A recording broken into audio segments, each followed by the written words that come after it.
easy to ring, weirdly. All right, peace. Yeah, thank you for that, Allison. I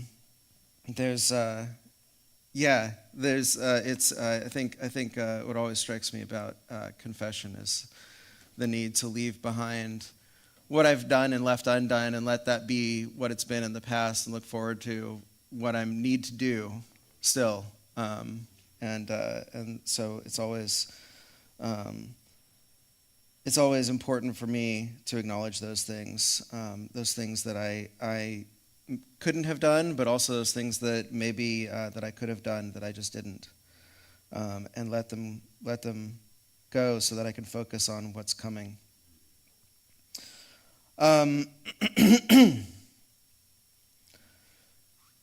So this is our Christmas Sunday service. This is our first Sunday after Christmas, and it's amazing to look at Bethlehem in the context of everything that I know now. To look at the passage in Luke where Jesus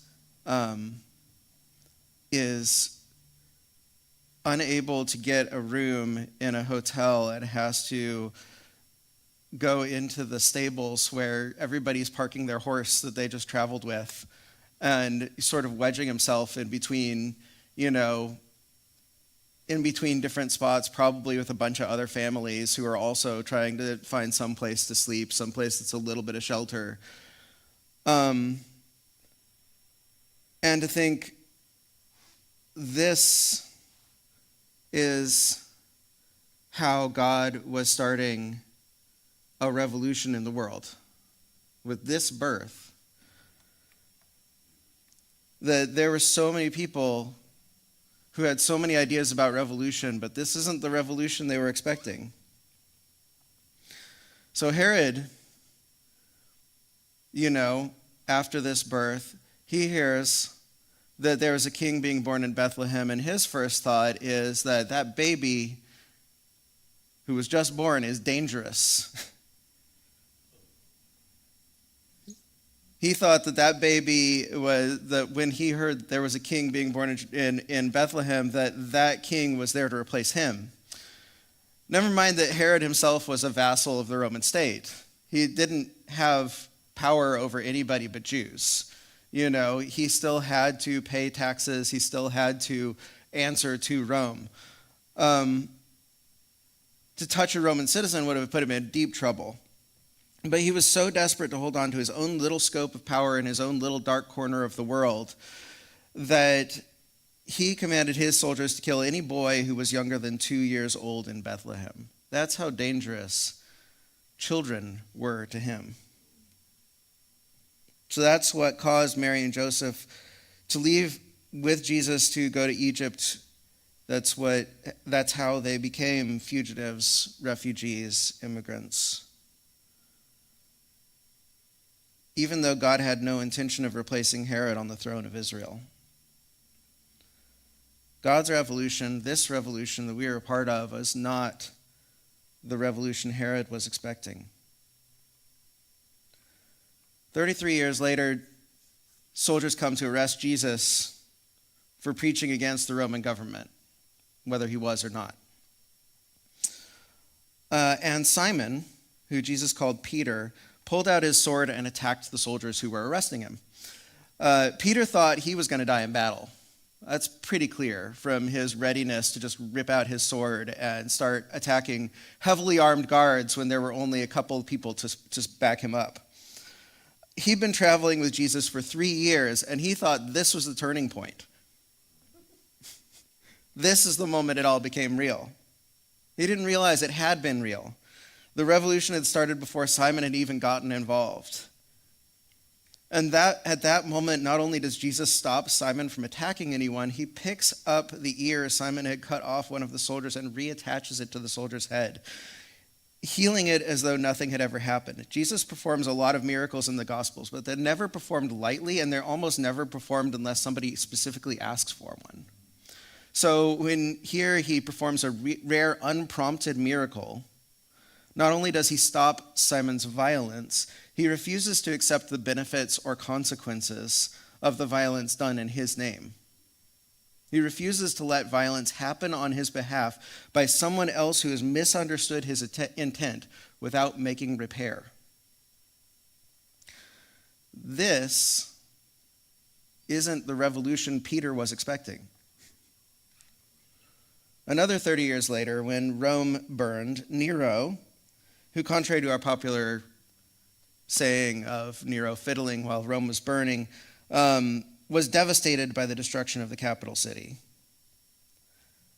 He knew that Christians must be responsible for anything bad that happened in Rome, and that those heretics who refused to acknowledge the divinity of the emperor and the cannibals who feasted on the flesh of their own god were undoubtedly behind the destruction of his city because of their irrational belief in radical equality.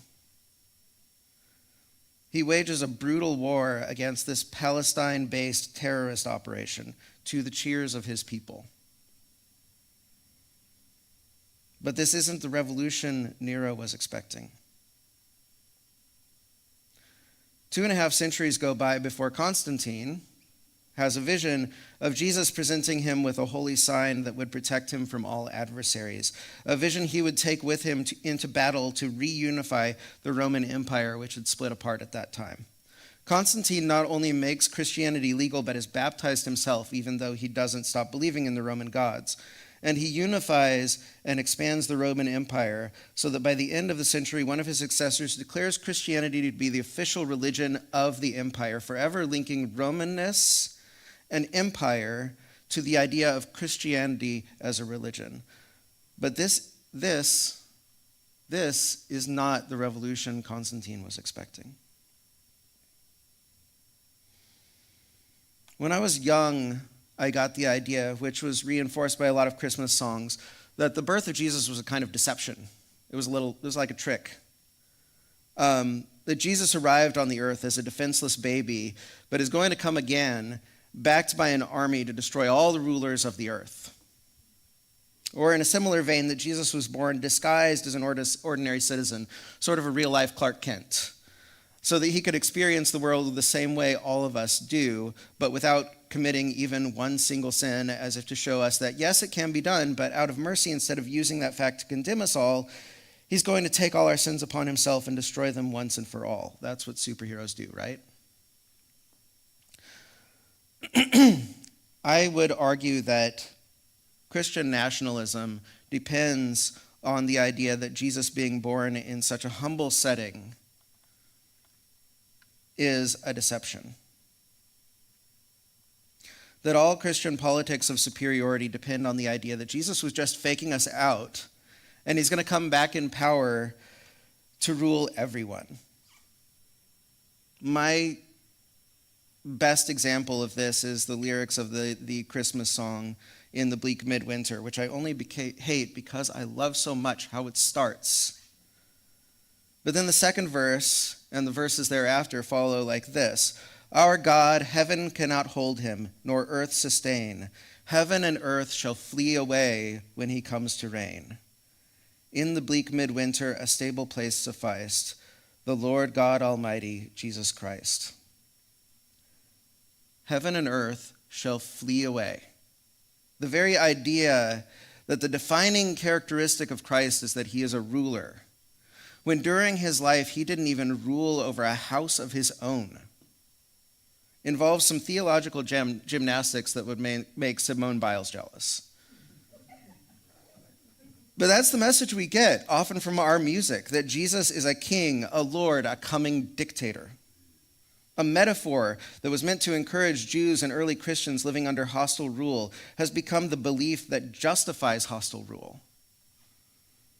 If all we're doing is what Jesus is bound to do eventually, to rule over everyone and to institute laws that ensure adherence to God's proclamations, then we're justified in establishing leaders who institute those laws by whatever means necessary.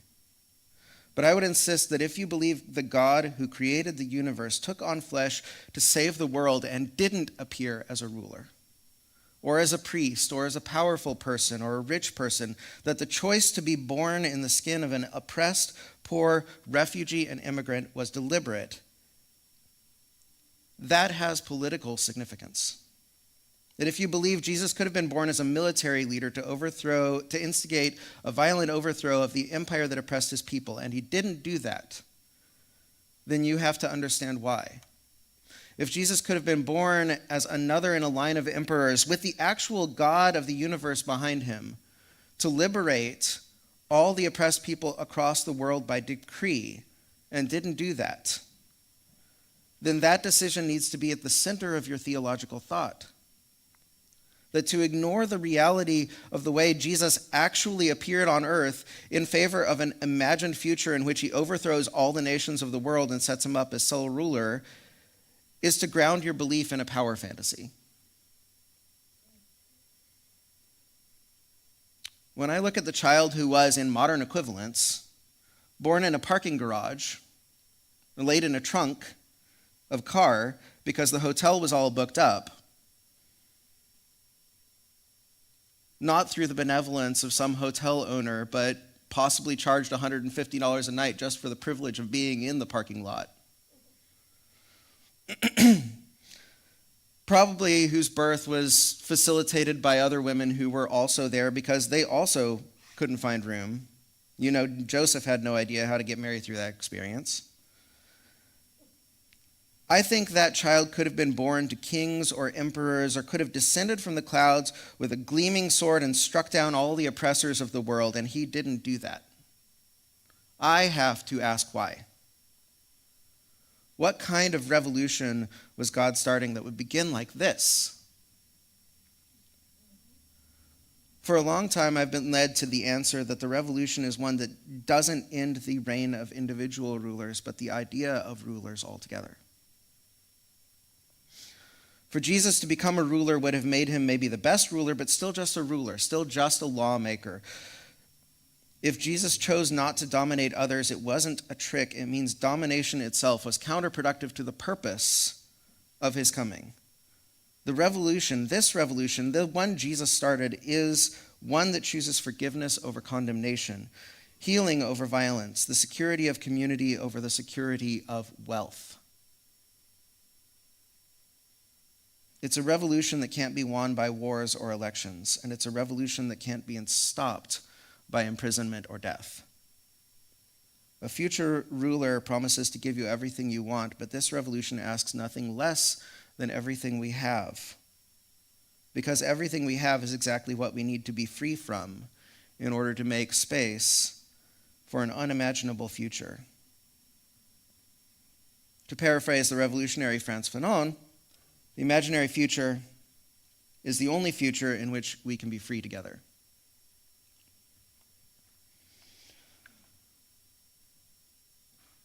I think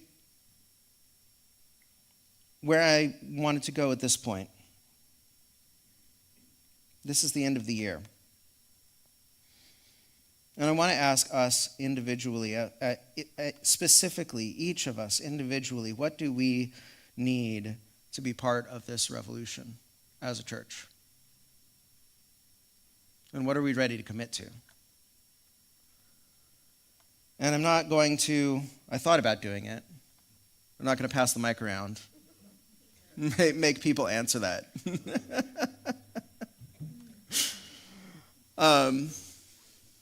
But I believe that we have a turning point coming for us as a church. And I think that we need to make some commitments as a church. Franklin is going to hate that I brought this up. Please don't take it back to him right away. Don't let it ruin his sabbatical. But at the beginning of this year, he told us that if things weren't different by the end of this year, we needed to find a new pastor. And I always appreciated that bluntness and that honesty. And, maybe that's something we need to revisit. But my point here being that what kind of commitments do we need to make? What do we need to look at for ourselves about what is happening and not happening at this church? And how can we be part of this revolution that began with the birth of Christ?